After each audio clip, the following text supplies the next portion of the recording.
Hey there, folks. Chris Waters here at the Microsoft Showcase at San Diego Comic-Con, and it's my great pleasure to be joined by Christina Chong and Mike Colter, two of the stars of Halo Nightfall. Christina, thank you for taking the time to chat with me. No, of course, thank you. So you guys, Halo Nightfall, I mean, it's at Comic-Con, you've sort of been lifting the lid off of it a little bit more, showing folks what it's all about. How's the response been, Mike?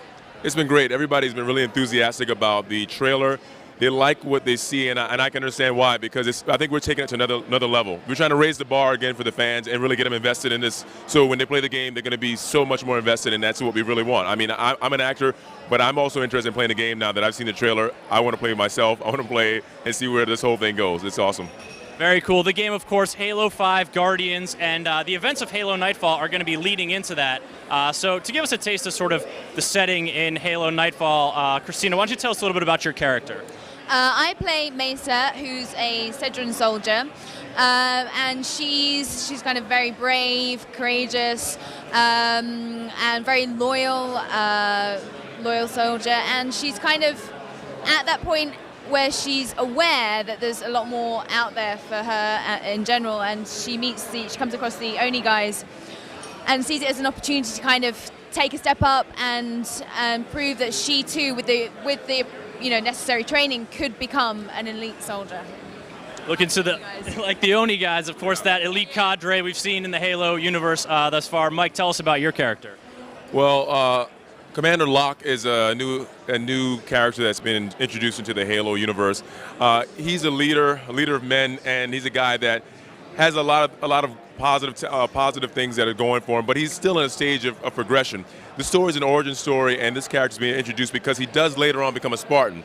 Right now, what's so appealing about this character is that we get to see him before he's a Spartan, when he's a soldier, but he's not fully formed. So he's in the mix. He's backs against the wall. He's going through it. He's got some things going on. He's trying to protect the people that he came with. He's trying to be responsible for those people, and at the same time, he's trying to figure out what is the next move. Because when you watch the film, you're going to see that there's a lot of things that we're going to deal with that we had no idea, and we're in over our heads. So that's the thing about it. You want to see people in a vulnerable situation, and I guess ultimately that's what makes it appealing. The drama of it all. We're going to be on a planet that we've never seen before, and I hope the fans like what we're going to go through, because it was really tough to film it, and I think it's going to be a big payoff.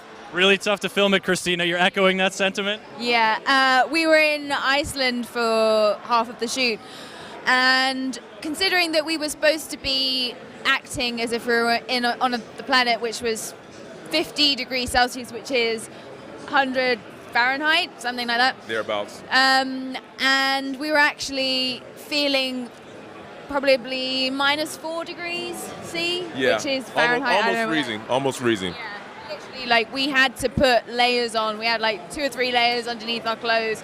But as you see, I have a vest top for a lot of it, so it was challenging. Yeah, a little bit challenging. Yeah, so basically we're on a planet that's supposed to be very, very, very hot, but instead, in reality, it's very, very, very cold. That's where our keen acting ability comes in, because you will not notice that we're freezing. We are very good. Sweat, obviously, we have fake sweat to kind of make it look like, and that's water. Add a little water when you're at your coldest. Yeah. It's great. Yeah. Only serving to make the situation so much more comfortable for you guys. So, this planet, it's sort of mysterious, but we do know, and we sort of caught a glimpse of the image behind us, that a fragment of the Halo has crashed down to it. Strange things are happening and going on there. This is, Mike, you were saying, sort of an origin story and a lead into Halo 5. So I guess my question for you guys is, how is this project, so being connected to this great sort of lore, this established universe already, this video game that loved by so many, how is it different than another project you might have acted on? Sort of how does that influence, how does it change the scene? Well, I mean, for me, I can only say that, when it was pitched to me, it was pitched as a film. What we did do is we shot it like a film, in the sense that there was really no chapters, or there was no episodic approach to it. We shot it, the shot selections by Sergio, who's a wonderful director. He made great shot selections. The crew, we shot in the same pace as a film, and I feel like the end product is a film. Now, we will give it to you in a segmented format, but that being said, it's still a film. And so I've shot films, and that felt really, natural. That felt like it was, this is where I'm at home. what was new for me, it was shooting in the armor. I mean, shooting in these exotic locations. The characters, if you talk about suspending disbelief as an audience, we too as actors, it's a little harder to we're 400 years in the future. Everything's different. There's nothing I have in common with this guy. So we really have to suspend our disbelief, and we have to get our minds wrapped around the POV and what's at stake, the human emotion, and what's important. And so I think when you see the film, I think you'll see that ultimately when you boil it down, and I think over the process of the film, you will see us boiled down, you'll see us stripped away, and you'll see us at our most vulnerable. And I think ultimately the human connection is what's going to bring the fans in, and ultimately once they get connected again, we'll release them back into the gaming world, and we'll see the emotional connection, and that's going to be a payoff for us, Yeah, completely agree with Mike. Yeah. Very cool. So that's one of the things that I think Halo 4 did very well, was sort of created that emotional connection. In the past, you're this tall super soldier, and that's fun to play in a video game, but it's a little alienating, Yeah. So I think 343 Industries and the creative teams behind this have done a great job so far, and certainly optimistic for Nightfall. Christina, can you give us a glimpse at something that you think folks are going to really enjoy about the show or about your character in particular?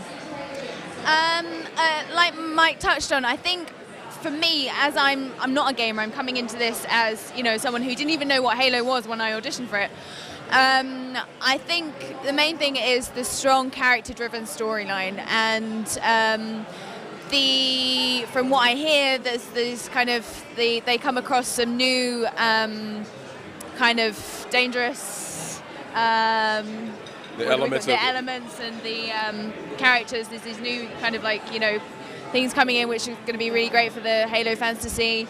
And yeah, for me, it was the amazing locations, the action, so much action as well that we were doing. We're abseiling, rock climbing, or maybe not this guy, but yeah, I got out of that one. No rock climbing. Too high for him. We started the scene where, well, that's not the reason. Let's just be honest. I mean, I'm a man of all men. I will do anything. But luckily it was written, so we started the scene. I was down already. I had already gotten down. Yeah. How convenient, Mike. I really wanted to be there, but unfortunately I needed to do the dialogue at the bottom. So I just, just one of those things. Well, thank you two so much for taking the time to talk about Halo Nightfall. Certainly a lot of secrets in there for Halo fans, and I think sounds like some cool stuff to discover for us all about the characters we're going to see a lot of in Halo 5 Guardians. Thank you folks for watching. Stay tuned to GameSpot for more from Comic-Con.